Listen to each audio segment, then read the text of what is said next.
pour out today.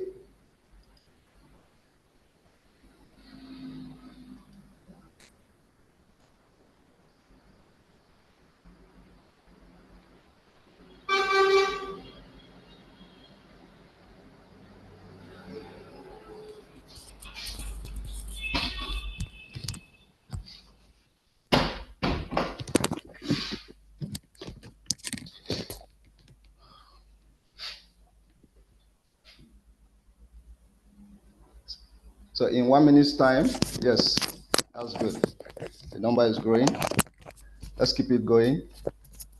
And as I said, this webinar is going to be recorded live.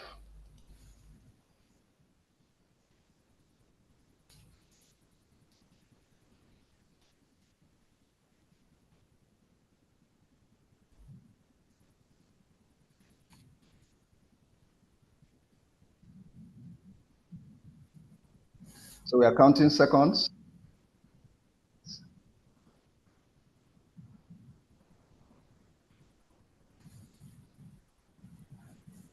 Thank you, sir, for patiently waiting.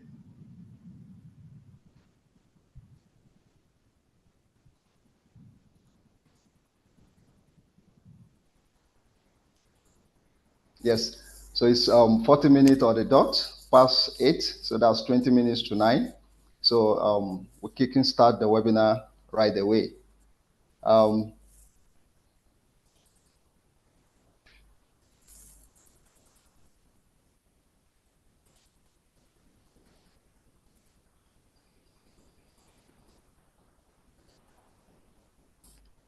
So thank you, everyone.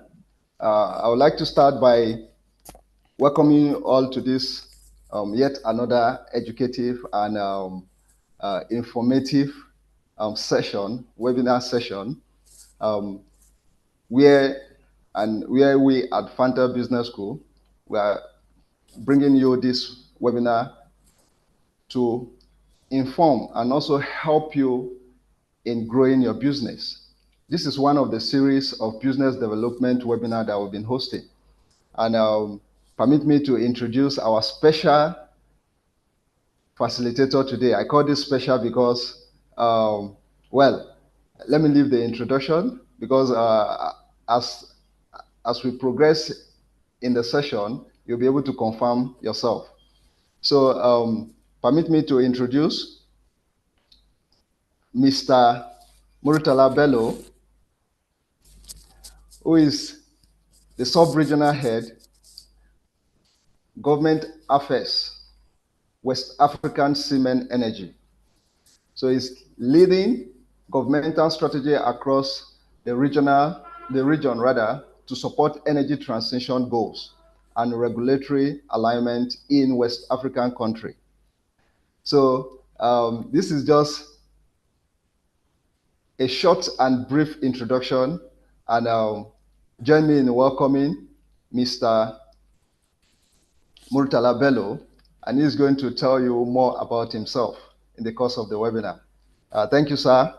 You're welcome, and we are very happy to see you, and we are grateful for giving us this time that you want to share your wealth of knowledge with us and how we can sell smart and sell and by selling what sustainably. So thank you. We may have your presentation. Thank you, sir. Okay, thank you very much. Good evening, everyone. Please permit me, moderator, to turn off my video because of the quality of the network. It may affect the quality of the network. So let me just go off my video. I may come back later, but just so that. Okay, so thank you very much. I really appreciate Fantel Business School for this opportunity that they have given to me to share my experiences, my ideas, and also learn new stuff from. I mean, I'm sure that majority of my people here today will be younger people, the Gen Zs most probably. So there's a lot also that I can learn from them. And so for me, this is it's not a lecture.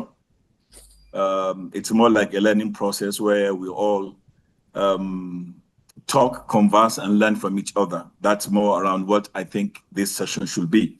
So thank you very much, Fantel Business School. But before I go on, moderator, I don't know if you have our poll ready, because I would love to have an idea of who the people in this session are by just taking a minute or two to do that poll, getting to know the people around here. So I don't know if you have that poll ready and you can just push it. Okay. No. The poll is about the one getting to know you. Not this one.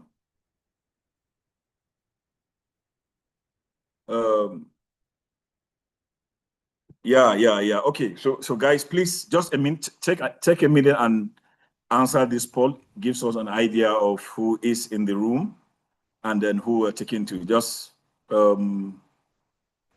single choice. Just give us an answer in a minute. Yeah. Okay. 9%.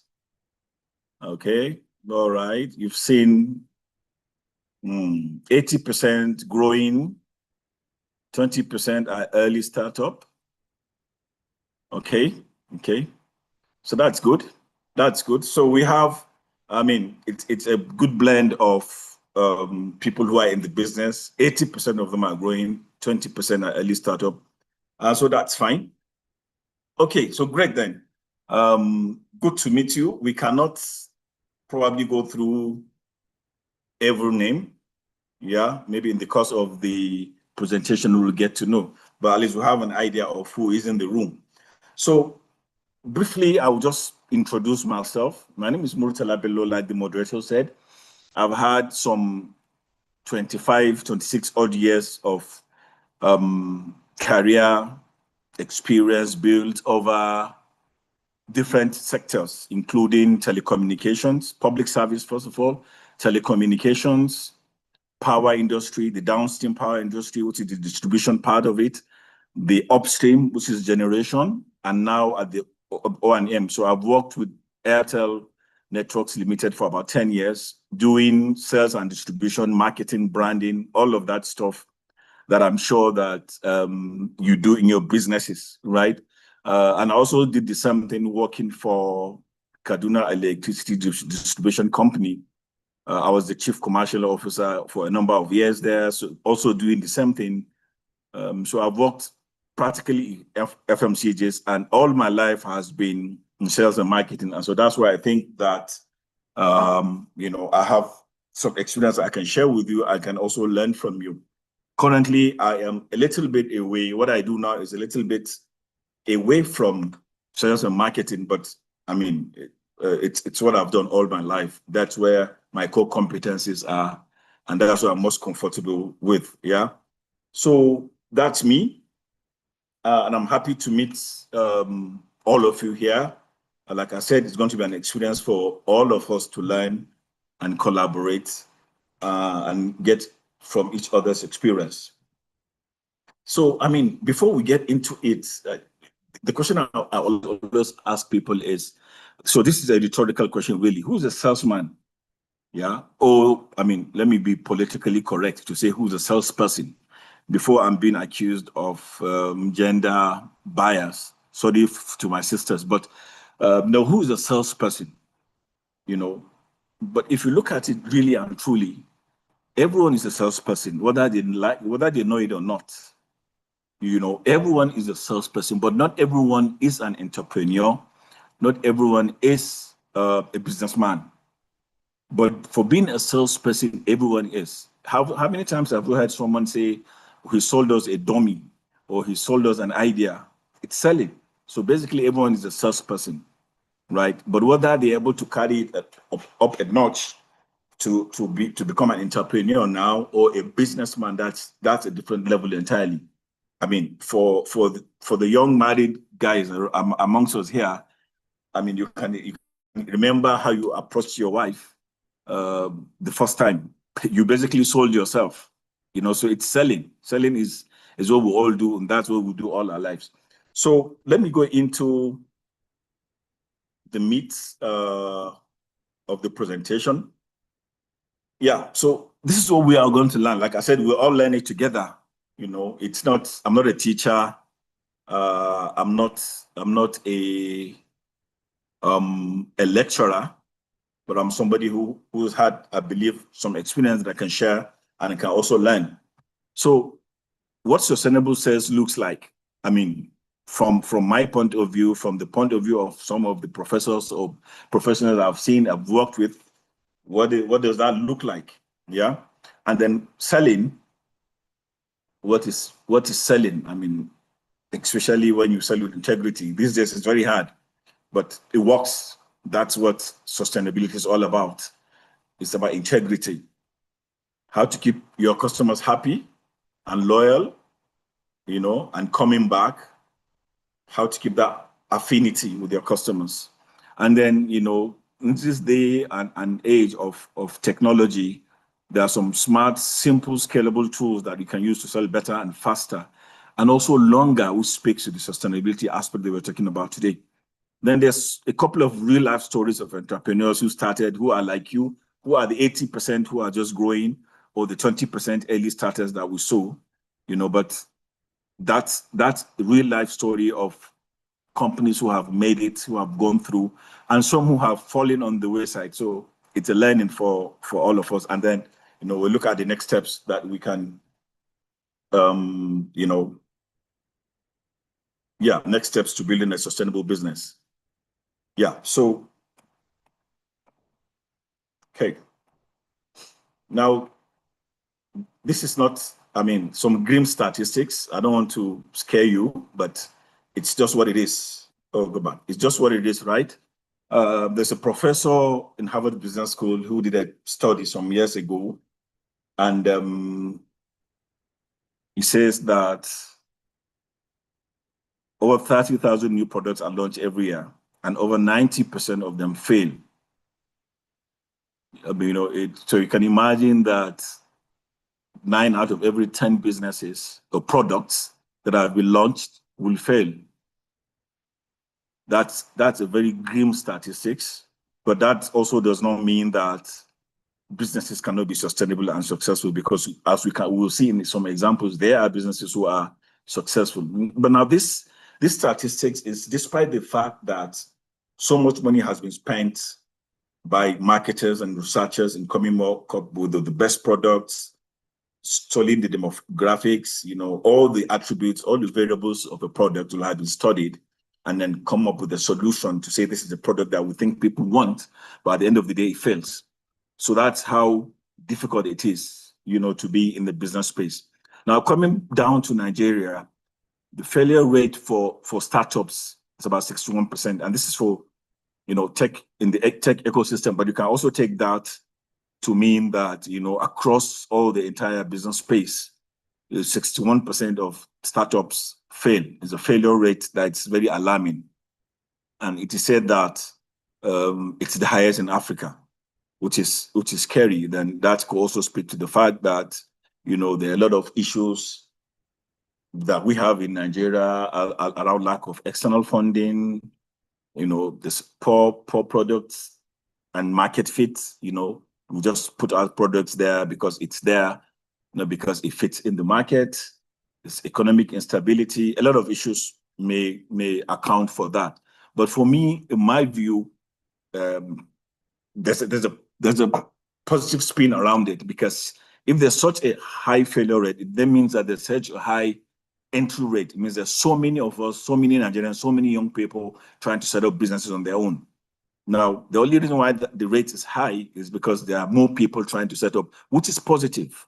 Now, it's just for us to harness our resources very well and ensure that, you know, our businesses are sustainable. But in any case, you know, it's sort of a good sign that we are trying to really push, you know, and get our businesses going. So, Mr. Moderator, do you have that poll around the sustainable sales? So I just want to have an idea of, you know, what everyone thinks about sustainable sales. Do you have that? Yes. Okay, please, can you show it? Yes, let me launch it. I'm launching it now. Yeah. Yes. Please, 1 minute, just take a minute. How familiar are you with the concept of sustainable sales? Single choice. Just let's understand. All right. So everyone is somewhat familiar, right? Okay. So far, 4 people, 25%. Not sure what it means. 60% familiar. Okay. All right, go on. We have a minute before we end the poll. Very familiar, 17%. Okay. So everyone is familiar at some level because nobody has answered the option of not familiar at all. So everyone at some level is familiar with the concept of sustainable sales, right? Okay. So, okay, let me end the poll. All right. Okay, so you can see the results, yeah?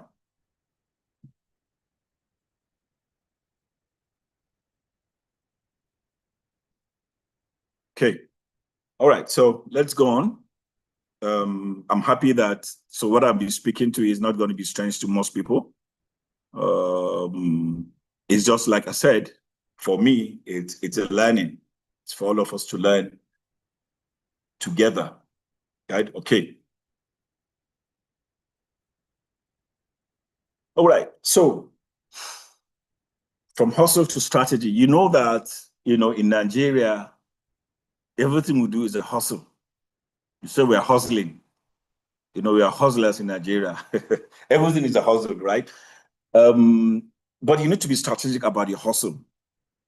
Do you all know that that word hustle used to be a criminal word? So people who hustle are, you remember those people who go to airports, do a lot of, what do they call it now? I'm trying to remember the word. So they use cards, to play some games around, deceive you, put some cards, put money on there and say you pick. So people who do those kind of stuffs around markets, around airports, around parks, that's what it used to be called hustle. So before now, the word hustle was a bad word. Yeah. So just like, so I mean, that speaks to how things evolve in life, right? Even language, cultures, everything evolves. Now, there was a time also similar to hustle, piracy was a legal trade. I heard that in the early 1900s, even in England, pirates paid taxes to the government of England. But right now, piracy is one of the biggest crimes in the world. So things change, right? So from that word hustle that used to be bad, now it's positive, now it's been taken to another level.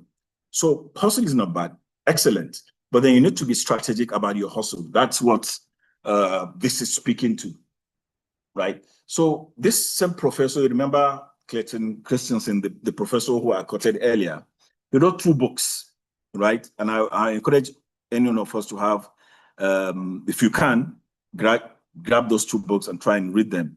They will help you a lot.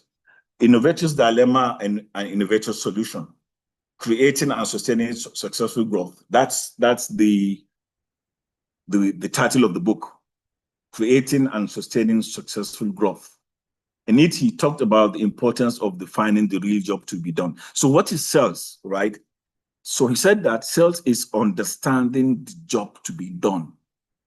It is your task to understand what customers are trying to get done with your product and services. So most people actually sell or get into business or start up businesses without really understanding what the job it is that they are supposed to do. And in that stance, they end up, failing. You remember that grim statistics of 67%. Now, what this says is that you need to understand from the beginning that when a customer buys your product or service, just think about it in a sense that he's hiring you to do your job. So imagine somebody's hiring you, somebody's employing you to work in his office. In your first day at work, how will you present yourself? How will you act? How will you behave? You want to retain your job, right? So when customers also buy your product, it's similar to them hiring you to hiring that product to do a job for you. So you need to understand what it is that they need to do. Now, most of those researches that go on around products or services, you find that the researches are just around the product view. So I want to do a product. For example, now, one of the things I see around happen is lately, for those who are very familiar with football or like football, you see there are a lot of five-a-side pitches all over, coming up all over, right? And I see a lot of what this understanding the job to be done is speaking to. Now, in Kaduna, there's a market that's called Dogo, right? It's behind Sahat Church for anyone who's familiar with Kaduna. Now, it's a market, it's a day market, right? By 5, 6, it's closed. And then beside a parking space, somebody went there and built a 5-a-side football pitch. And, you know, I was like, so how, now the people who go to the market, you're either in the market to sell, you have a stall, you're selling, or you come to buy and leave. So what is this design? I mean, why does he put a football pitch in the center of a parking lot of a market?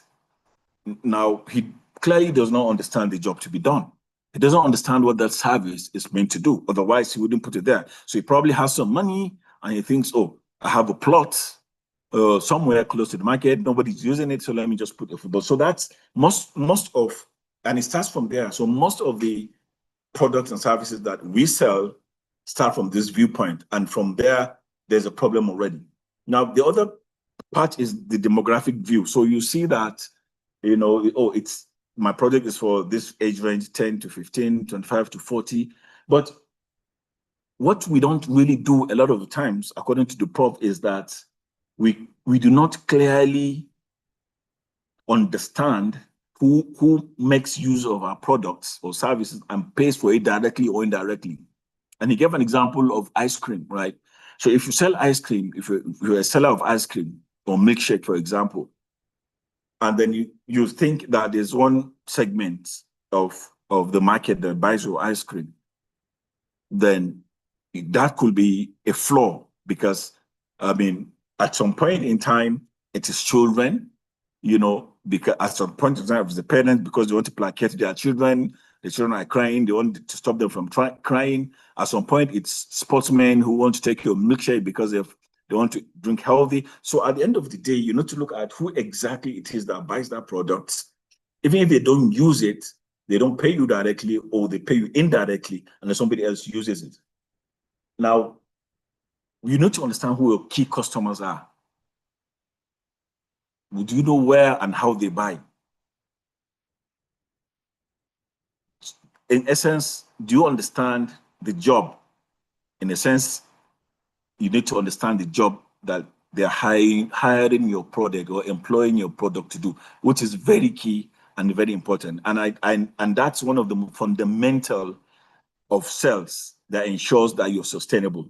Because if you do not understand this aspect in the first instance, you put out products that you think are beautiful, are nice, they look nice on the eyes, but give it 6 months, give it 1 year, you know, it enters into that grim statistics that we said earlier on. So this is very, very key and important in terms of what you need to do for your sales to be sustainable. Now, of course, sales will fund your growth, you know, because most, like we said earlier, most SMEs, most startups do not have access to investments. Most times it's your money, your parents' money, you know, your savings, you start your business with. So, you know, you start pretty small. So if you're able to keep your sales going on the high level, you can invest part of that profit into sales to ensure that, you know, you are growing. Now, if you sales also will validate your idea. If people are buying from you, it means that your idea is good. You're solving a real problem. But then it goes back to what we said about number one. if you don't understand the job that your product or service is supposed to do, it's going to be very hard for you to be able to sell and then for people to buy. But if you get to that level where you're able to sell and you're solving a problem, then you can say that your idea is validated, right? And then, you know, to build a brand, you have to make money, you have to sell. People will know that this is a good product because it's selling. So word of mouth is also a powerful tool in Nigeria. So selling will build your brand. You know, it's simple. And then sales also will attract investors. So if you get to a level where you've gone through these 4 stages and you're scaling up, and then, you know, people are interested in coming to invest in your business, they'll look at the numbers. That's the most natural thing for them to do. They will say that, okay, we're investing, but how has your sales been in the last 2-3 years? Have you been making profit? How have you reinvested that profit? How have you run your business? So sales will also validate that idea and allow people who are interested in investing in you to invest in your business. So, I mean, this is how some of the ways, I mean, just looking at it from the top line, some of the ways you can actually turn your hustle to strategy. But you need to be strategic, like I said, about that hustle and carry it from street hustle or from online hustle to a real sustainable business. Yeah, so Mr. Moderator, you have there's a poll around sales struggles, right?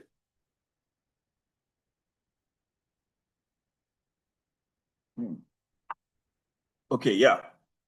So let's also understand, I mean, your biggest struggles right now.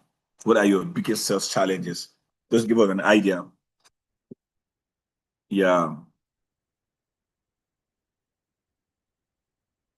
So, I mean, one of the reasons why these polls are coming up is because, like I said, it's a learning for us. It's a learning for me. I mean, this data is going to help me as well and help Fantel Business School in designing some other programs, right? So your answers are really very important and will help drive some other interventions in the future.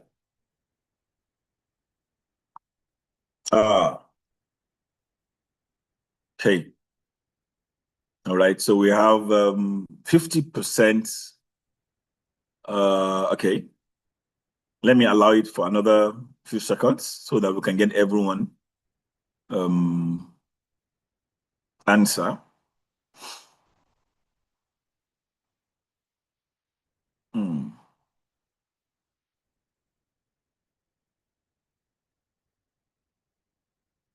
Okay. All right. So the 2 biggest pain points for you guys is number 1, finding customers, and number 2, building a sales team. Both of these elements have, I hope you can see the results, right? So finding customers, 33% of you say that finding customers is one of the biggest challenges. Building a sales team is one of the biggest. Retaining customers is 22%. It means that, I mean, you're doing good in terms of brand and customer retention. So nice. Pricing, 11%. Okay, so pricing is not so much of a problem. Okay, thank you for that. Thank you for your answers. Okay, so maintaining sales, yeah.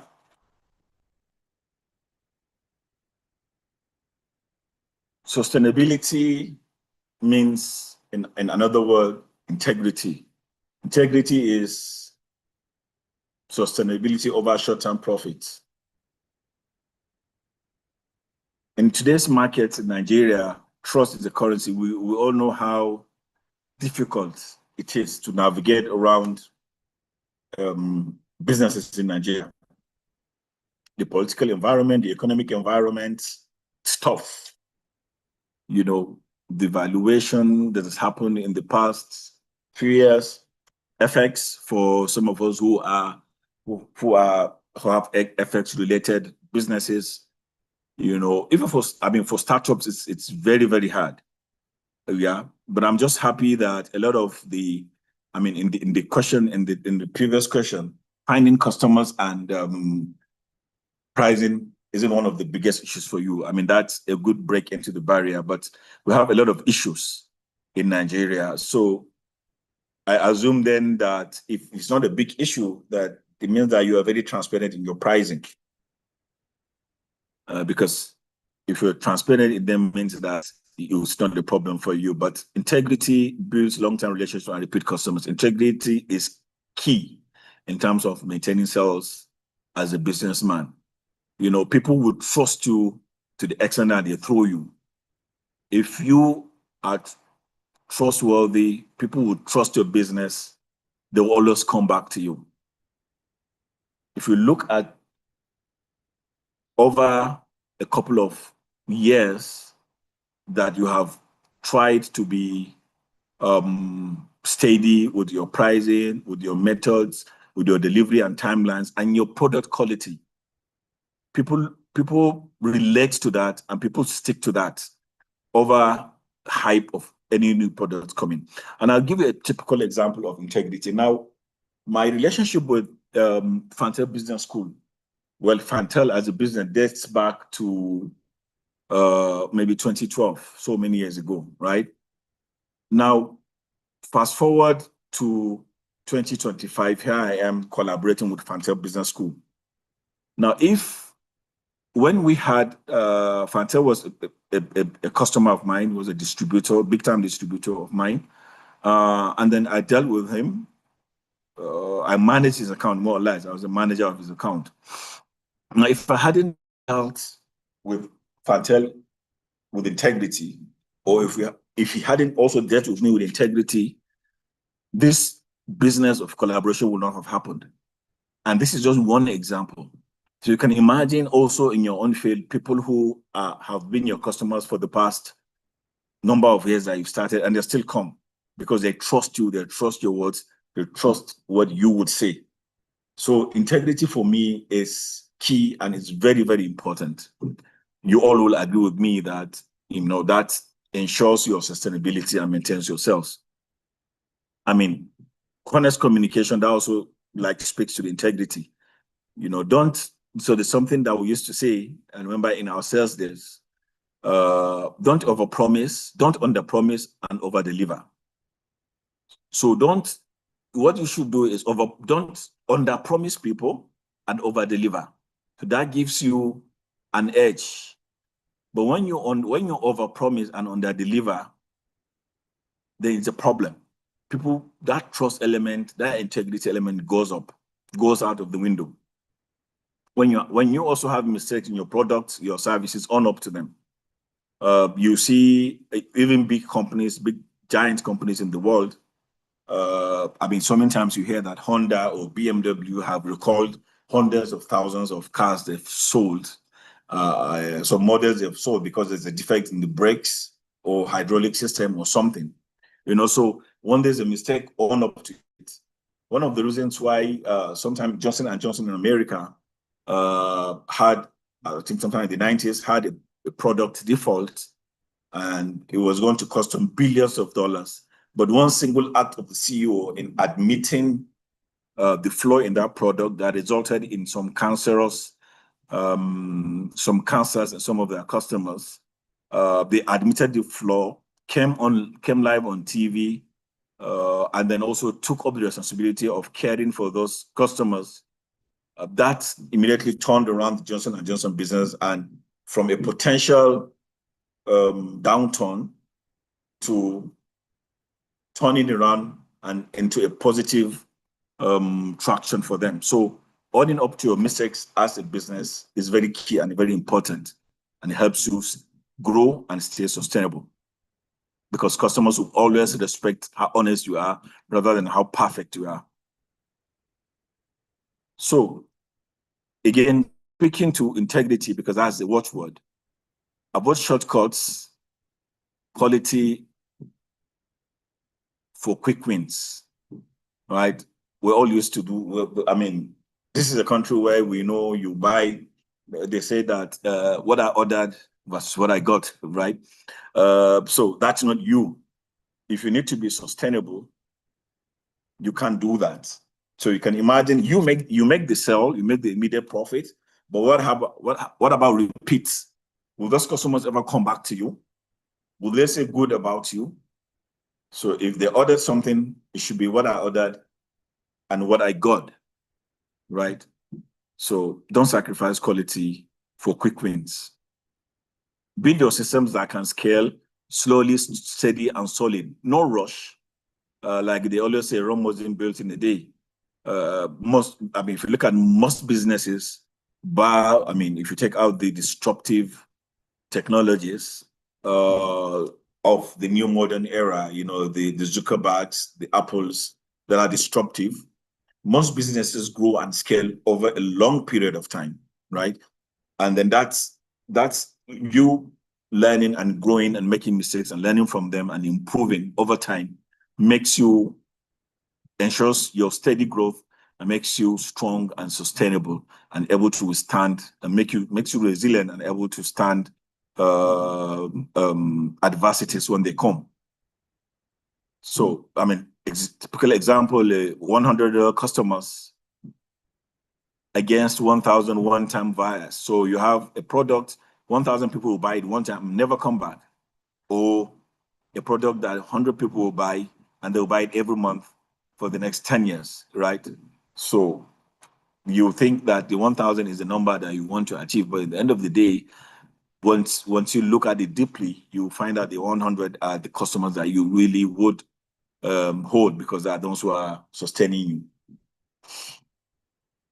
WhatsApp, business, right? Instagram, those are things that we use, simple, easy tools that we use to ensure that we maintain ourselves, right? That's more or less low-hanging fruits for everyone. But how you use them, how consistently you engage is also very important. And what you put out there, there's a lot of disconnect between some businesses. Is it a WhatsApp for business or is it a WhatsApp for personal use? People will look at what you do and decide whether it's worth it to buy your product or service or not based on how you communicate with people. It's very key. And then the simple tools that I'm going to share also somewhere along the line, a lot of tools that you can use, because I also realize that a lot of us who are startups, who are SMEs, only use a few, maybe the WhatsApp business, Instagram, mainly, but there are a lot of other tools that you can use. And when you go back to in the previous slide where it says that when you scale, you can people who want to invest in your business. Now, when they come to invest in your business, a lot of things they're going to look at. They'll do their due diligence, and some of the things they'll look at are in some of those tools that you use. You may think that your business is small now, and all you need is WhatsApp and Instagram. But believe me, there are a lot of other things that you can use that can make you corporate and structured that investors are going to look at when they come to invest in your businesses. Yeah. Okay. So, Mr. Moderator, there's another poll around customer retention. Can we look at that? Thank you.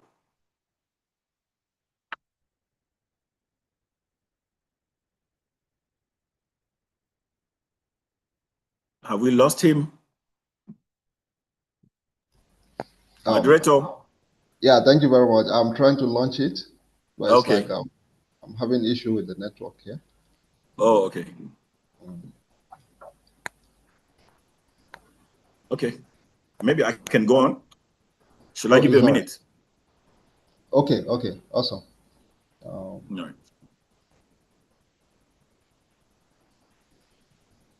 Yes,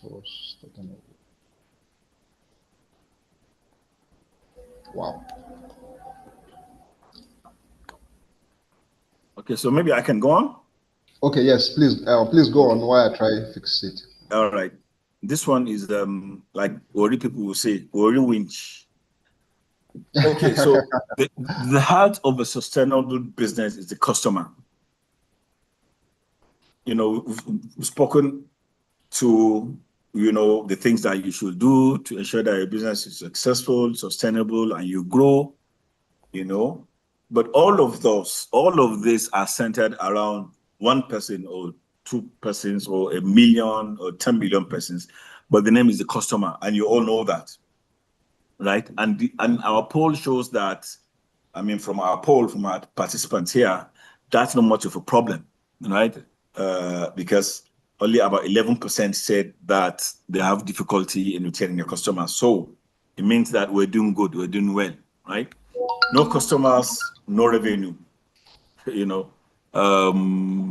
This is no-brainer. The only time you have your revenue, sales, is when someone buys, right? So no customer, no revenue. Simple. You need to stay aligned with evolving customer trends. It's cheaper to retain a customer than acquire one.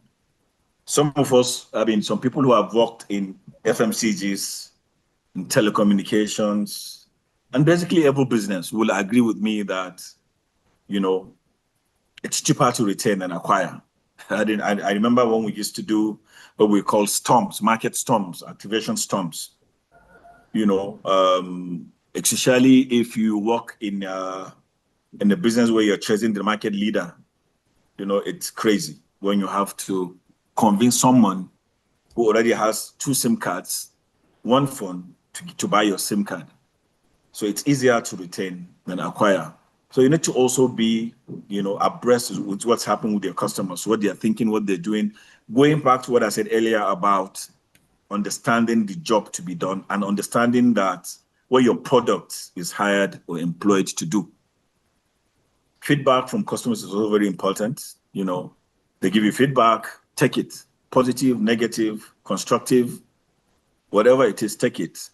Then you can sit down, and that's where you have some of those tools that can help you. But take the feedback, you know, run through it, take the ones that are good and positive, try and implement them, and keep the ones that you think are negative in your back pocket. Maybe someday you must also be able to come back to them, yeah, and take a learning. Even if they are negative, there'll be a learning for you. Gives an idea of what not to do, right? Foster emotional connection with the brand. This is key. This is very important. For those who have, emotional connection is stronger than rational loyalty. Very important. I'll also give an example of maybe my own experience while I was working with telecoms. You know, I mean, this maybe a lot of you can relate with this example. When you come to telecoms and say, the first thing that comes to your mind when you say telecoms in Nigeria is MTN, right? It does not matter how, sorry, okay, I don't want to use that word, but it does not matter how their services are at any point in time. It does not matter whether they care about the customers or not. It doesn't. People are connected emotionally to MTN, and it does not matter what you do. While we're working in the market, I was working for a competitor who was chasing MTN. We're always second or third, and it was always a struggle to understand why people stuck with MTN even when their services were not, you know, in quotes, up to ours, or as good as ours were at that point. But everybody was connected. Oh, it's MTN, and I got a point when, and no matter what we did activation storms, we did a lot of stuff with our distributors. I mean, Fantel will relate with that. I mean, we did a lot of incentive schemes, so many things to be able to get that across. But it was always a difficult thing, you know. At the point, you know, retailers will tell you, I mean, when they come to you, they will tell you MTN. So they have all the cards they are selling, right? All the services. But when they are trying to sell to you, they'll tell you, you want to buy MTN? It is when you say, no, it's not MTN, I want to buy Airtel or Etisalat or Glow. They have them, but what they are going to push you MTN because that's the brand that even they are loyal to. So how did MTN get to that level where everyone, from the big seller to the small seller, has that loyal affinity to their brand. So I think that's for me, one of the key lessons I took is that that affinity, that loyalty is much way stronger than the rational. Most of the times, things you do are not rational. You think that, why am I staying with this brand, even though they're crap? But you don't even know why you're staying with them. But you are, because you're just loyal, because you just love them. You just love something about them. So you need to also try to create that niche for yourself. Create that brand. What can people connect with your brand that makes them stay, that makes them loyal, that do not only buy from you, stay with you, also become advocates for you. That's key. To get those customers who will stay loyal and become loyal advocates for you. That is one sure way of being sustainable in your business. Now, one of the biggest things around sustainability with the customer is trust. We spoke about integrity earlier on, we spoke about not cutting corners and all of that.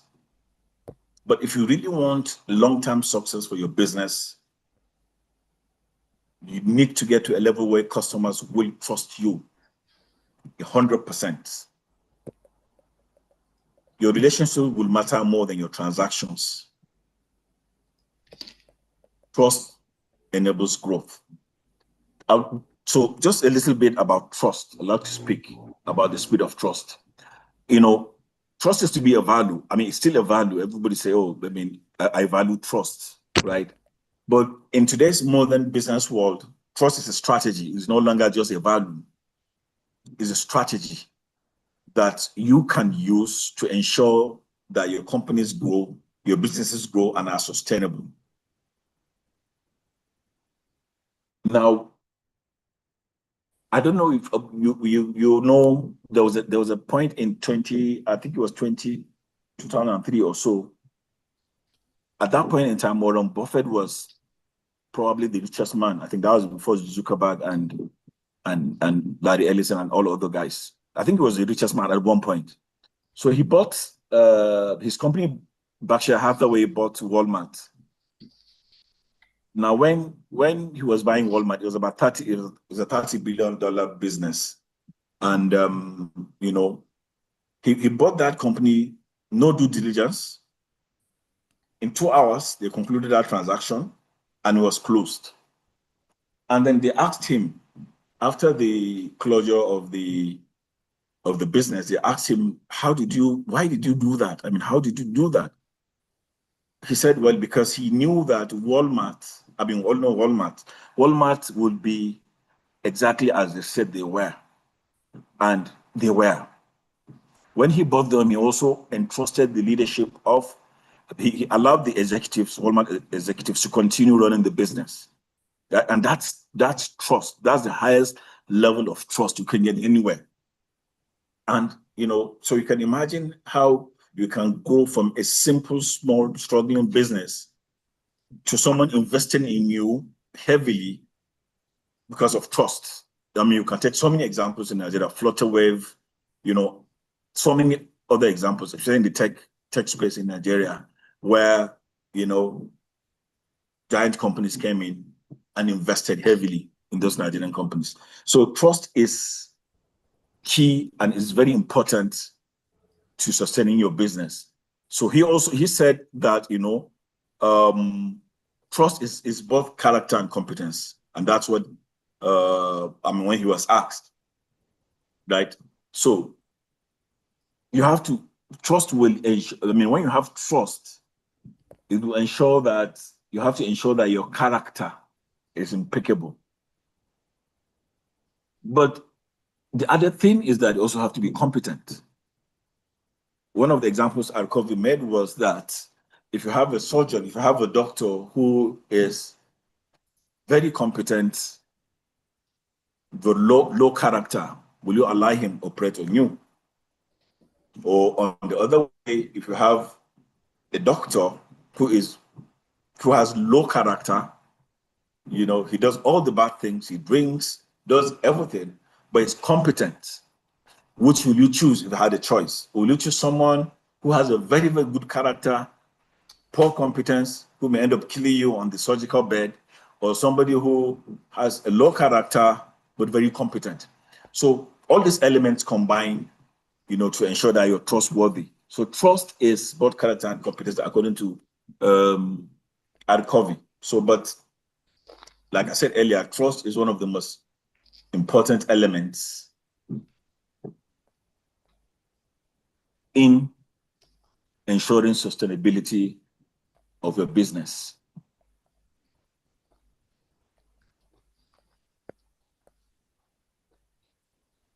Do we have our moderator back? Yes, thank you. Okay, so that's fine. So, transparency, integrity, like I was saying about trust, is key to your business. Who's the most important customer for you, right? Maybe this is a question. It's not in the poll, but if I can indulge you guys, please just share in the chat box. Who is the most important customer for you?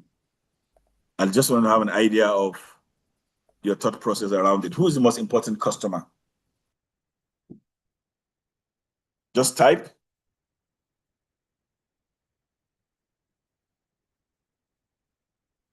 I don't want to have, I don't want to give any expo.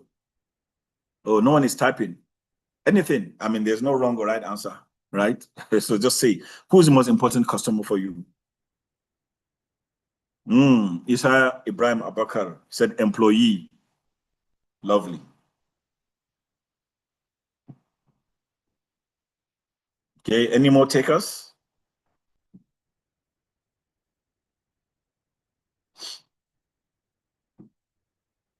We have a lot of people, but nobody is typing. Okay, maybe we should have made it a poll, right?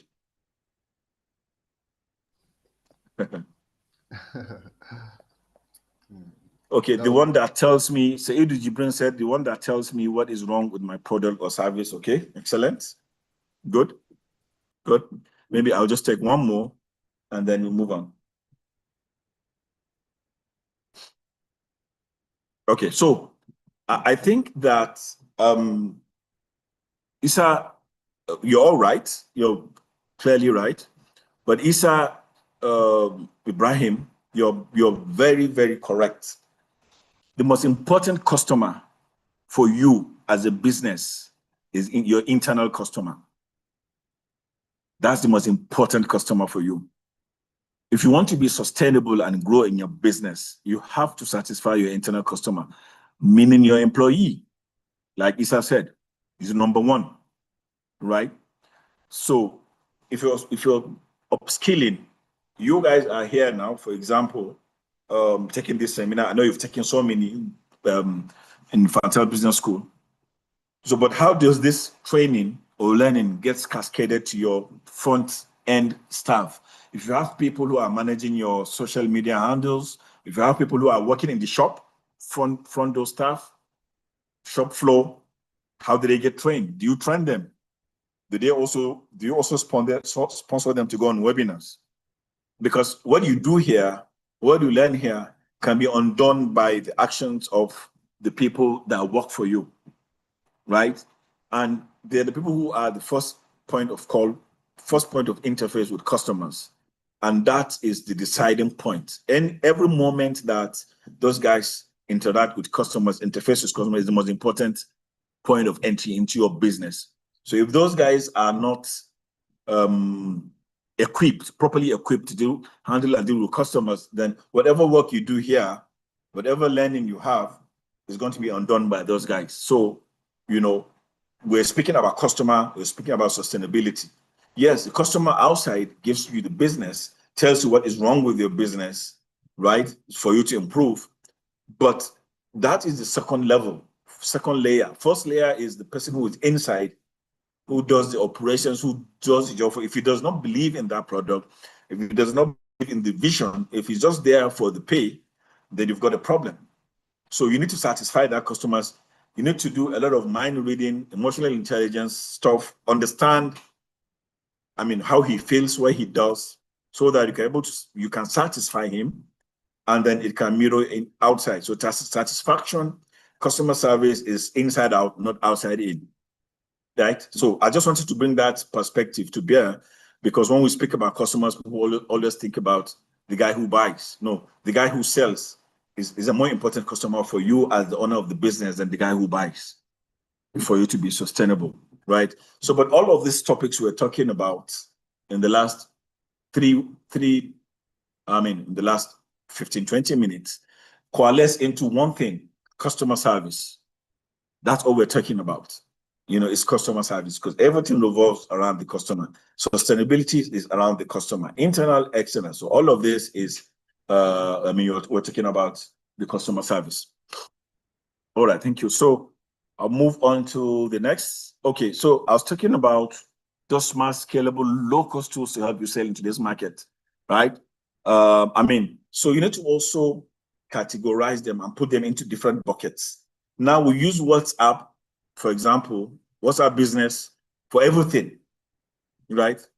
But like I said earlier, if you need people to invest in your business, if you need to scale and grow, you need to start structuring your business properly. A simple automation is a must-have.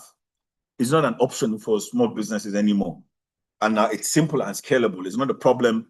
It's not high-end cost. It's not a big ticket item. It's something that you can do well, little amount of money, right? Probably spend more money on data than some of these tools. So I don't have to go through all of them, but you can have a look. Zoho for your CRM and lead management. Some of them are free tier. You don't even have to pay for them, right? Zoho, HubSpot CRM, Fresh Sales AI. So those are easy to use, customizable, integratable, small teams. If you have if you're a team of 2, 3, 4 people, excellent. You can use them. You don't have to. They're not large scale where you have to have 50, 100 employees. If you have 50, 100 employees, excellent, then you can scale, right? But these are easy ones that you need to start with. Don't use WhatsApp business for everything, right? You need to, put them in buckets and differentiate between various activities that you carry on as a business. For your communication and outreach, yes, your Instagram, that's key, right? But I don't know how many of you, the other day I listened to, I think it was on Wednesday, Fantel was talking about email and website. That's also very important. It does not matter how small your business is, in today's world, that's key. That's imperative. You must have that, right? You must have an email for your one employee that you have. Even if you're the sole owner, it's key and important. WhatsApp is number one, Nigeria's number one. That's what I call it, that everybody uses it. But you need to have an email automation. There are also free tier options you can use for your outreach and tracking. Now, for automation and sales enablement, you have Pipedrive, Salesforce Essentials. This keeps you automate your emails and keeps your sales, visible. Payment and invoicing, I know you do that mostly, but I also know that a lot of people, when you pay, you just pay into someone and they send you a receipt. There's no track, there's no audit trail. So Paystack, Floatable, you can use some of those free. There's web accounting, which is free invoicing for SMEs. That's one of the things they give free invoicing for SMEs, and they allow you to grow and scale. It gives you seamless payment integration, right? And then you can use so many channels for invoicing. These are small scale, like I said, no big deal. Anybody can use them. As long as you have an Android, you have a computer system in your office or in your shop, these are easily integratable and you can use. And you also need to do analytics, right? And do some performance tracking. Google Sheets, I'm sure you're familiar with all of this or most of this, but I'm just running them down, just so that we can keep it also in the front burner. So you have to your performance tracking. I don't know how many of you are in LinkedIn. LinkedIn is very important. You need to go on LinkedIn, to do a lot of B2B lead generation. So these are some of the tools that I think are easy, scalable, that you can use. And like I said earlier, for anybody who is coming to invest $1 million in your business, 50, 100 million naira, 200 million naira in your business, is going to look at your process. Nobody's going to invest in your business just because they like your brand. No matter how good your brand is, they need to see your process. They're going to be a due diligence. Their lawyers will advise them to say, look, no, this business is not processed. And so even if your business is so good, now it's going to reduce in value because you don't have this process set up. So what the investors will have to do is that part of the bargain, part of the what's the word now? Part of the process in buying your company will be that they're going to integrate these processes, and it's going to cost you, right? It's going to be inbuilt in the entire package. So if your business is valued at say 100 million naira, because of lack of all this process is going to come down by about another 20, 30 million naira. So it's very good to start and have this process as early as possible. Yeah, okay. So I was talking earlier about some of the examples that we can share with you, that you're aware of. Nothing here is new. There's no story that you haven't heard, but I'm just reminding us, just so that we can, also take a key learning out of it. Indomie, one of the most successful businesses in Nigeria. Why is Indomie successful? One of the things I was saying to someone earlier is that Indomie is so successful that from your next door Meshai on your street to Transcorp Hilton, they serve Indomie. How did they get that model? It's crazy. The same Indomie that the Meshai serves for probably 30 naira, right? It's the same Indomie you see at breakfast in Transcorp, any 5-star hotel in Nigeria. That's the level of, penetration that company has had in the Nigerian market. And so you can see some of the things that they did clearly. Early market entry, local manufacturing, so they localized, which is very important, which is very key, reducing a lot of their costs. Aggressive marketing, they were all over, on everyone's face. And they had a strategy that relied heavily on consumers. And then so they kept, when it came out, it was just one flavor. They kept chicken, curry. There's no flavor that, there's no village, they'll go to a village, there's no village flavor that Indomie does not have. If it is the Dawa flavor, if it is, so they were customer centric. Whatever the consumers wanted, they had it, right? And of course, the growth in Nigeria helped them a lot. But Indomie is one example of a very successful company that were able to scale using these strategies. As like I said, this is just for us to also see how there's a pathway for all of us to grow and scale. It's no rocket science. Unilever, on the other hand, declined. So whilst Indomie was growing, given a lot of competition, Unilever, which we all growing up is one of the biggest conglomerates that we know, declined. There's high inflation because they were a big company. There was high operational costs. The cost of production and logistics was very high, which affected their profitability. Increased market competition from their sisters like Indomie, brand perception, I talked about brand loyalty earlier on. So the brand perception also, there was that time where there was an issue around Indomie, Indomie killer, something. I think it was early 2000s. They were not able to bounce back out of that crisis. Also, they also did not adapt like Indomie to local consumer preferences. Because they were very big, it was not easy for them to be flexible. Unlike Indomie. So they weren't able to adapt quickly to local needs and consumer preferences. So just a typical example of what happened where this one's able to grow and scale and this one's went down. And you all know that Indomie is, they're just growing larger and bigger. So in tech also, just to run through some of the companies that even in Nigeria failed, And Flutterwave, we all know. I mean, we all know the story of Flutterwave, right? Where they are. And Della as well. They all started in Nigeria. They have scaled. They've had investors invest millions in them. They are now global. Flutterwave is in Africa. It's going big in Africa. So typical example of companies who have scaled and grown and become sustainable, and companies who have failed.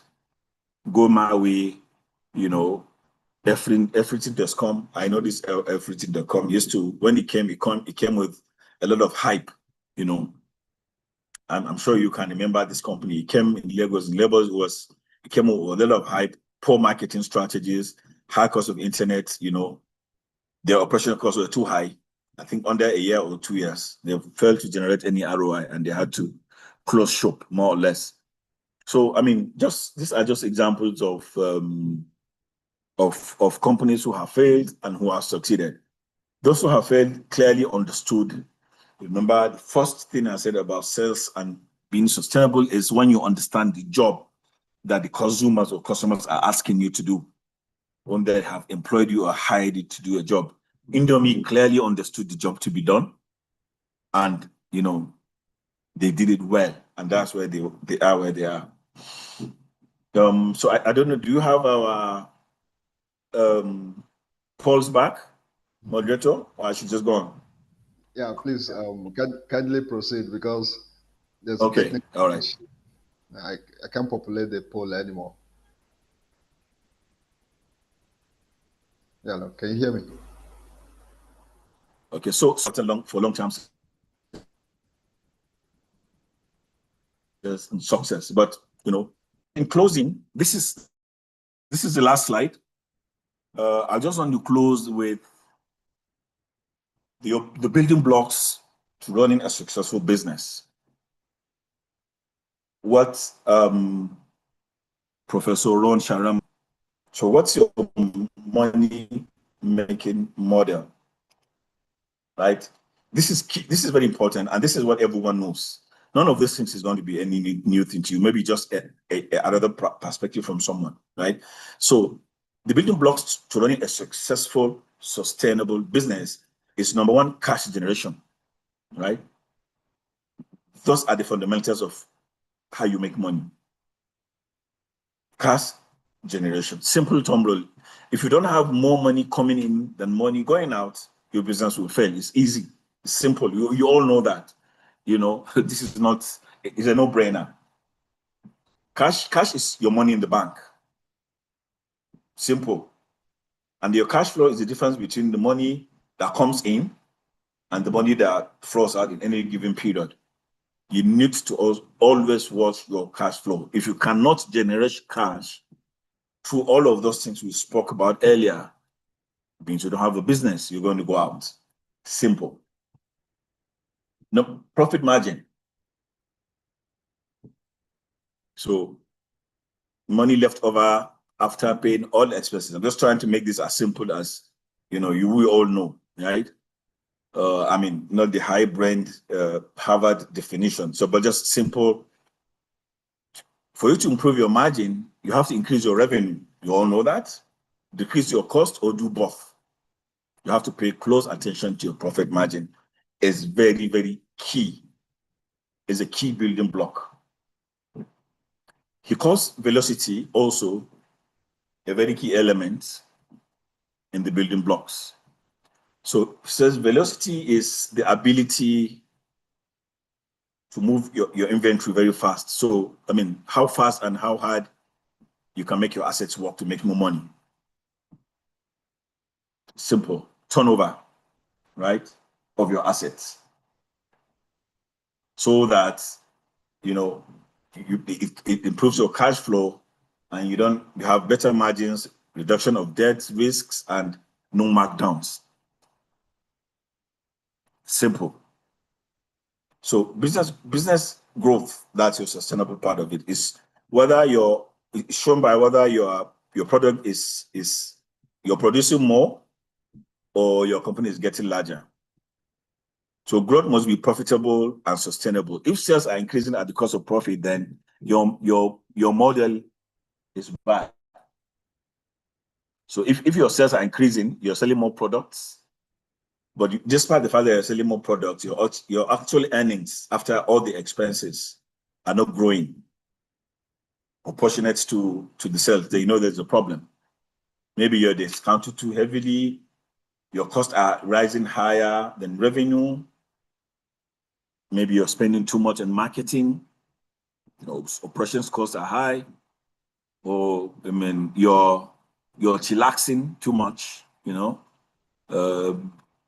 going for expensive dinners, going to Dubai for shopping, So maybe those are the reasons why, your sales may be increasing and then your profit is not. In that case, to analyze what your margins are. Are you making enough sales? Your cost structure also is key. You need to look at that cost structure. What's happening to the cost of the products or services that you're selling, and then maybe your pricing strategy is also bad. Well, we talked about the customers. Those are one of the most important elements. It's also key, in terms of how you make money, right? Know the customers, not just the numbers.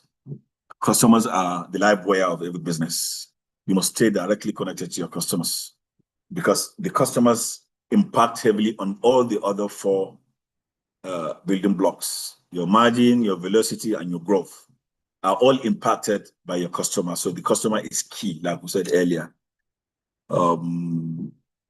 He is one who drives all the other elements to come together and ensure that your businesses are successful, they grow, and they are sustainable. This brings me to the end of my slide deck. I hope I haven't bored you too much. So maybe we can have some time for questions if you are, or contributions or comments. Please, you can go ahead. Let me also listen and learn and improve myself also. Thank you very much. Yeah, thank you very much for this educative and even interactive session. We appreciate your wealth of knowledge, and I believe we have gained a lot from this session. Thank you very much, sir. So please, if you have a question, you can use the chat box or the Q&A, or simply raise up your hands so that we can also give you the privilege and permission to speak.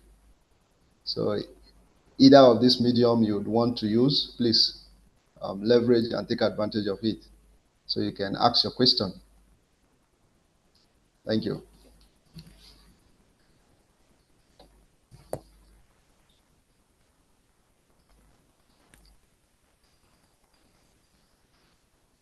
Oh, you're welcome.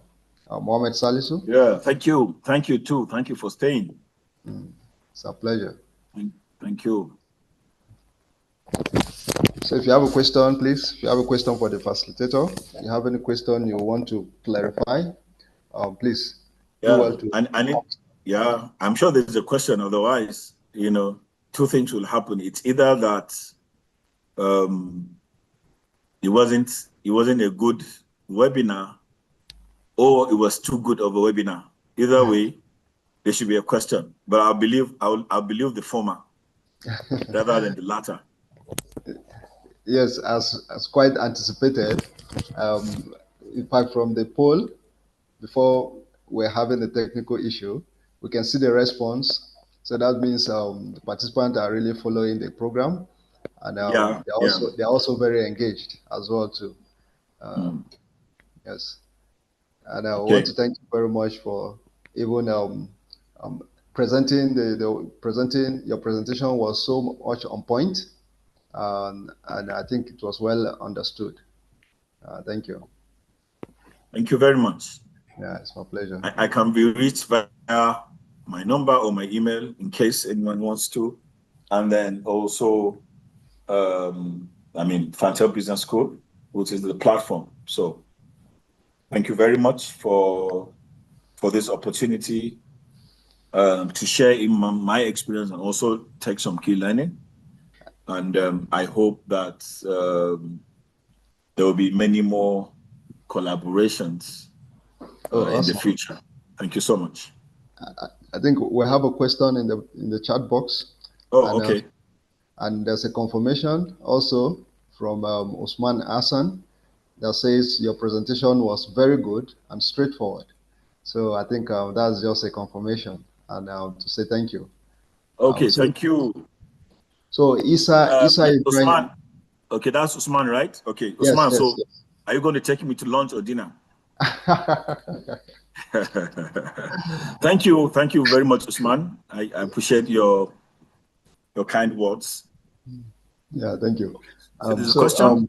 Yes, so Isa Ibrahim Abubakar is actually said, thank you very much for this wonderful presentation, sir. Regarding customers is a king. How to tackle a conflict between customers and employees? Mm-hmm. That's a minefield. It's a very good question, but it's a minefield, right? It's a thin line because, like I said, your internal customer, in this case, your employee, is your number one customer, is your most important customer. Now, if he's not happy, your business cannot grow. So I'm talking about from 1 employee to 100 employees. And that's why if you remember the one of the examples of Unilever or everything.com, I can also tell you about a place I worked, in one of my career experiences, which is a distribution company. Now, if you don't have engaged, satisfied employees, your business will fail, right? So now you need to have a very strong process within your company, no matter how small it is, to be able to ensure that your internal employee, your internal customers, your employee have followed due process. Now, if your employee has followed due process as laid out by your company policy, by your business, now that's where you need to tread carefully. Because if you go against your employee to go to your customer because it's the one who brings in the money, then what message are you sending to that employee or other employees in the future? So there's 2 things. If your employee is in the wrong, we talked about integrity, right? Own up to mistakes when you make them as a business. If your employee is in the right, for me is that you need to manage that process clearly. First of all, ensure that he's right and you can confirm that he's right. Now, if the customer is so important to you, maybe you can have a conversation around be the guy who is in the middle to say, oh, my employee has done A, B, C, D, but that's actually company policy. He's not wrong. Whatever the issues are, let me deal with it. You take it up from there. But you have to shield your employee because he's your internal person, he's your internal process, and you want him to be satisfied and happy to do the job. Otherwise, if he does something that is right and you don't stand against him because of the customer who brings in so much money, then believe me, he's going to turn around and the other employees are looking at it and you don't have a business anymore. Meanwhile, this customer can go somewhere else, right? It does not matter how much he brings. So for me, it's a thorny issue, but you need to handle it with tact. However, if your staff, your employee is clearly in the wrong, then it's a no-brainer. I mean, your company policies will deal with it. If it's a suspension, if it's a query, whatever it is, and then you apologize to the customer and you own up to the customer. But you have to ensure that there is a good mix. Otherwise, for me, really and truly, I'd rather retain a good employee than retain a good customer. Because customers will come and go. Good employees are hard to find. And if you don't nip it in the bud early, it's going to send the wrong signal to the rest of your employees. And your employees can kill your company. Like I said, the distribution company I worked for is a disco My employees will go to a customer and say to a customer, give me some money, I will bypass your meter. That's the level, because they were not happy, they were not motivated, they were not engaged. Or they'll go and collect money for the bill that's meant to go to the company. They'll collect it and put in their pockets because there are no processes to check that. So as long as you have your good processes in place, and the cost for me, the internal customer, which is employee, does the right things, you have to stand by your internal customer and then be open and honest to the external customer and say to him, look, this is what's happened. My employee is in the right. However, this is how we're going to go about resolving it. If you're wrong, then you apologize. But it's something you have to be very, very careful about, in my view. Thank you very much for that detailed answer. And I'm very sure Malam Isa is also satisfied with your explanation. I beg your pardon, sorry. So thank you very much. And Mubarak Saleh Bagway is also applauding you. He said, mine is to thank and appreciate our today's presenter for an informative webinar. So thank you very much. More applause. Thank you for the presentation. Thank you. Sir. Thank you. Thank you. I feel home. I feel like home. Oh, there's a question. Larry. Okay, yes. Yes, Larry is asking, how do I handle an employee who is proud and arrogant to customers, sir? Larry, my gut instinct will be fire him or her immediately, right? But then leadership theorists will tell you no. HR specialists will tell you no.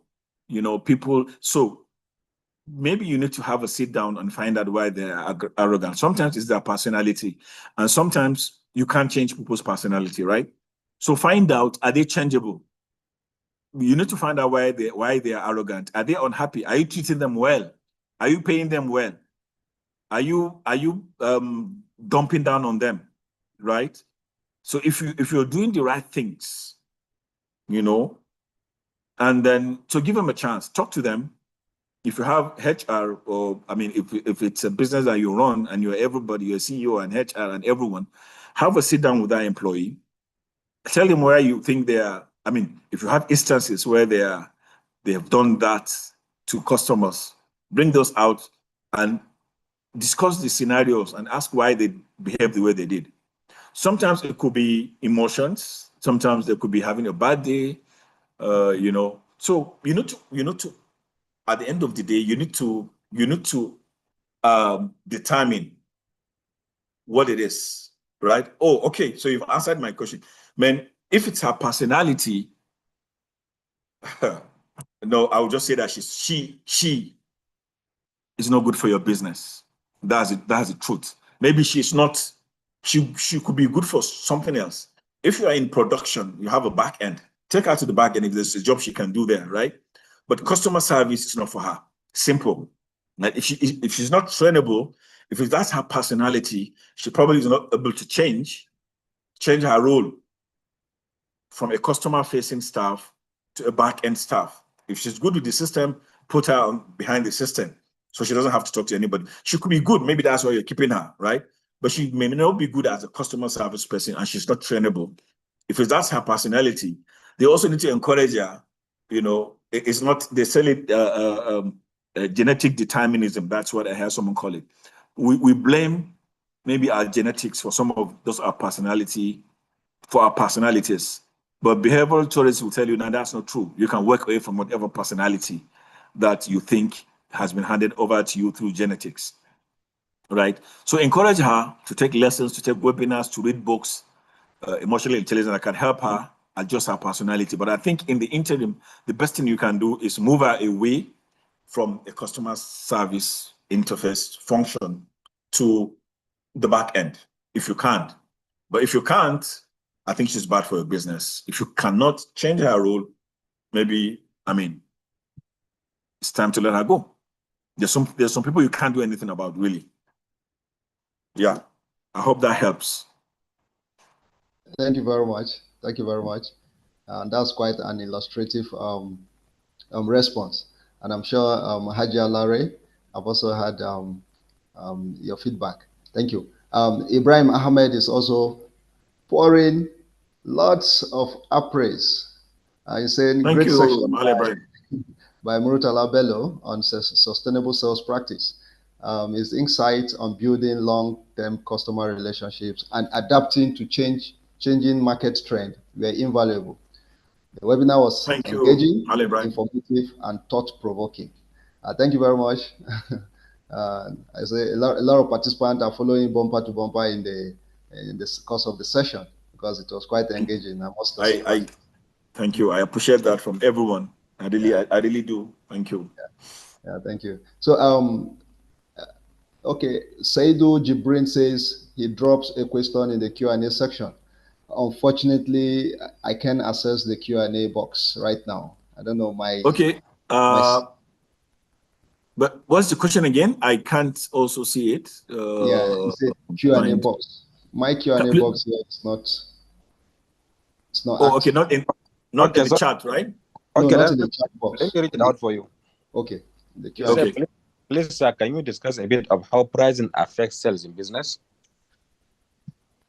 How pricing affects sales in business. Okay. Well, this question is a little bit shrouded, right?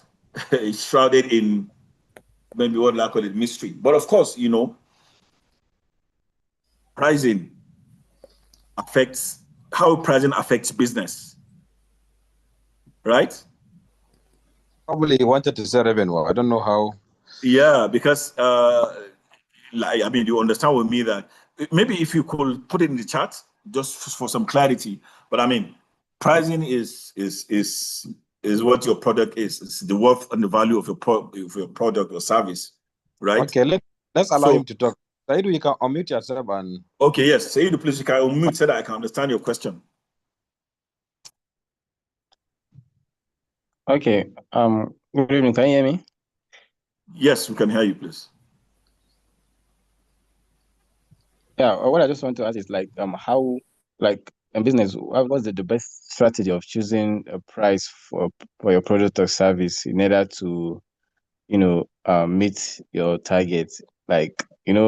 Various businesses, there are some stages in business where it's all about getting the market share, and there are a stage where it's all about profitability. So how do you choose the right price where you don't the price doesn't push away customers, doesn't make your customers run away, and again the price doesn't make you to lose doesn't affect your growth, just like you made mention about business growth, where you are sacrificing profit for growth.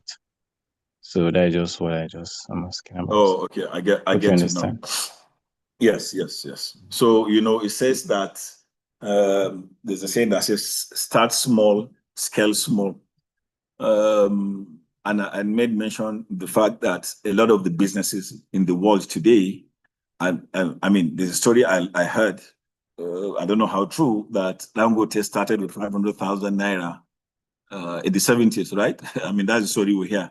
So where's Dangote today? It's just money on earth. With a 500 naira startup. I mean, you also know that a lot of the businesses that started small, but the disruptive technologies that we have today, technology, IT, those ones are crazy. It's overnight. It's like this. Yeah. So, start small. I talked about one of the things that you should consider in pricing is understand.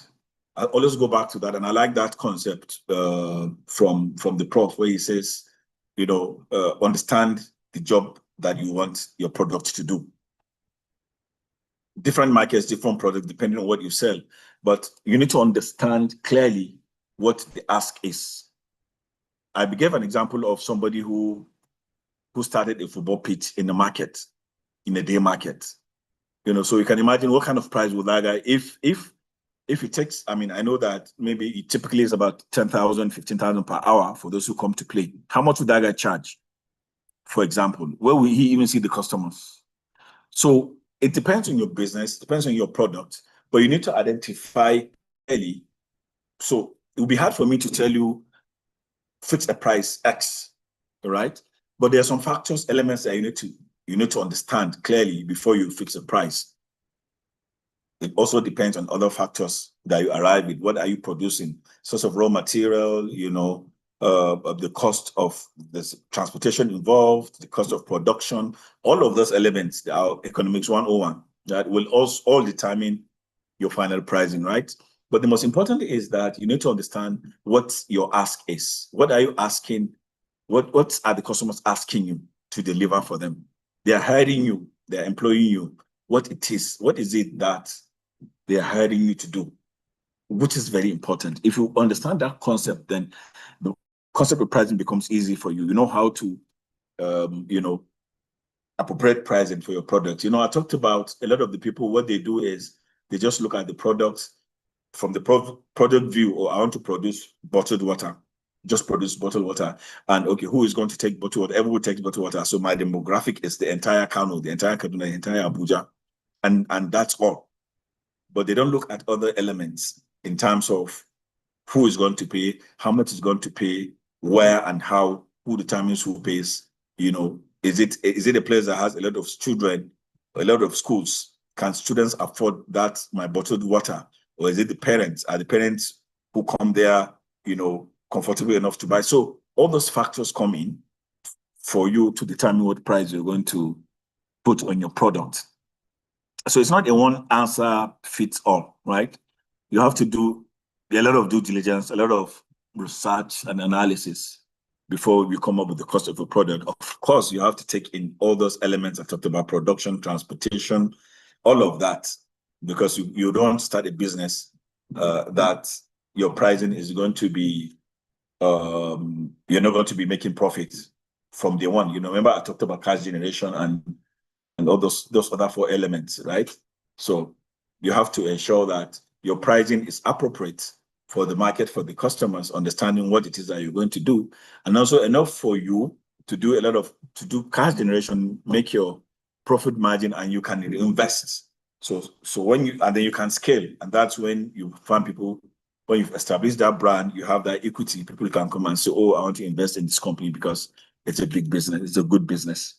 I hope that answers that question. Thank you very much. We appreciate that answer, that response. Thank you very much. Permit me, before we proceed, to use this medium to acknowledge the presence of our MD, the Managing Director of Fantel Nigeria Limited, and also the CEO, the Chief Executive Officer of Fantel Business Group, Alhaji Hamza Adamufanda. Thank you very much for all your support. Thank you very much, CEO. Sorry, moderator, I don't know whether he was around when I made a couple of references to him. I don't know if he was around when I made that. Yes, it was okay. It was quietly okay. listening to you at the background.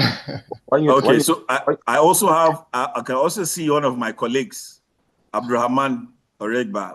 He could also relate to a lot of things I said. We did we did the work together. We were boots on the field together all around northern Nigeria. So in fact, thank you. Those are the powerhouse. Those are the powerhouse and power engine of Fantel Business School. Yeah, yes. We want to appreciate Mr. Abdurrahim Oreagba any day, anytime. He has been so resourceful and so supportive to Fantel Business School. Thank you very much, sir. We see you, we acknowledge you, and we appreciate your efforts. Thank you. I think we're out of time, but we have some questions and thumbs up, uploads, appreciation. Ibrahim Ahmed, thank you again for this wonderful appreciation. I feel loved. Yeah, thank you. Miriam Garba. Okay, please permit me to read this last question, please. So before we call it a day, Miriam is asking, can I reduce my product price little below other price? I mean, those we sell the same product. You remember what I said last? If your sales are growing at the cost of profit, right? If your sales are growing at the cost of profit, then your model is not good. You're selling more products. So if a product is let's say 10 naira, and you're selling 100 units, 100 naira, all of a sudden you're getting 1 naira profit, right? All of a sudden you reduce it to 8 naira. You reduce it to 8 naira, and then you're getting 0.25% profit, but you're selling more. So at the end of the day, you'll find that you're selling more, but you're not getting more profit.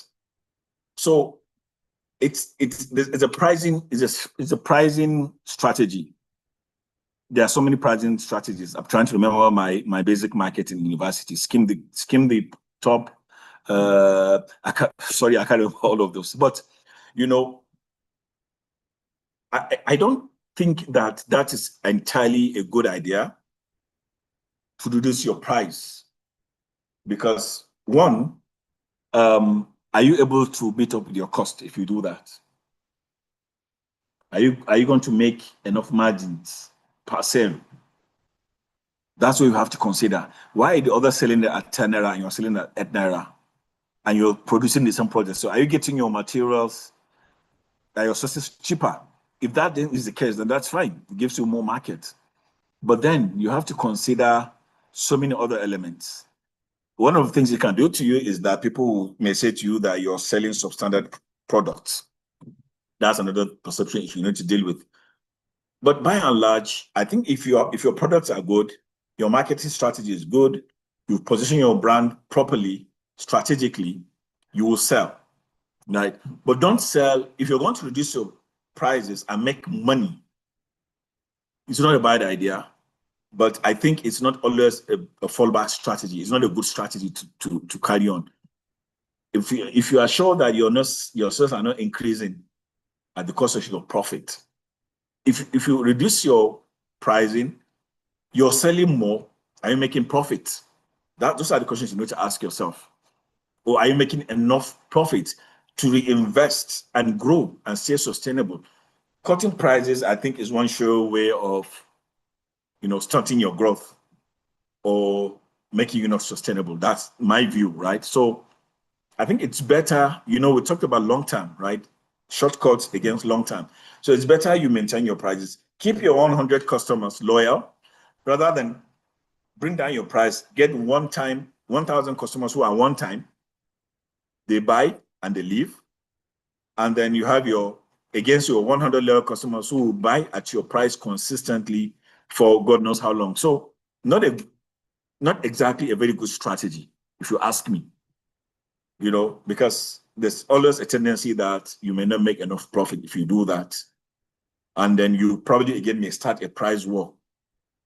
And, so I think that in my view, it's not a very good pricing strategy, unless if you have all the elements, like I said, right. But you need to ask yourself those critical questions. Are you making enough profit to grow, sustain, and reinvest? Thank you. Thank you very much. And that's the key word, to grow and sustain your business. Yeah, thank you. Thank you. Aja Miriam, I'm sure our facilitator have done justice to your question. Thank you very much. Please permit me to end the webinar here. And I'm very sure that we've learned a lot. And from your praises, from your engagement in the chat box, that's a confirmation. Thank you for your time, all the participants. And I thank you also to the moderator who have shared this wealth of experience. As you can hear from him, these are life experience. This is not theory from book. So I will encourage all of us to, as we are here, also put this into our respective business niche. Yeah, thank you. We do this every Wednesday and Saturday. And come next week, Wednesday, by the special grace of God, we are going to host another webinar again.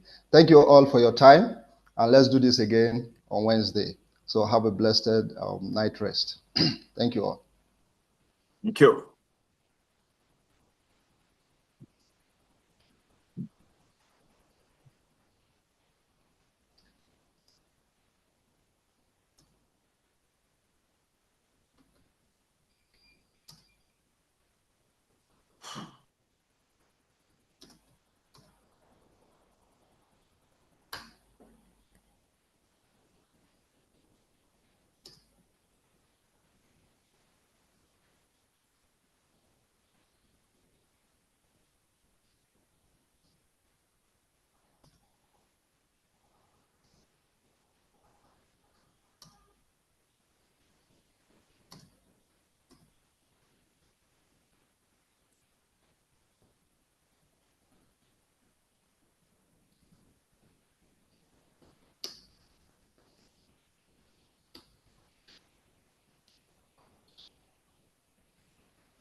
Oh.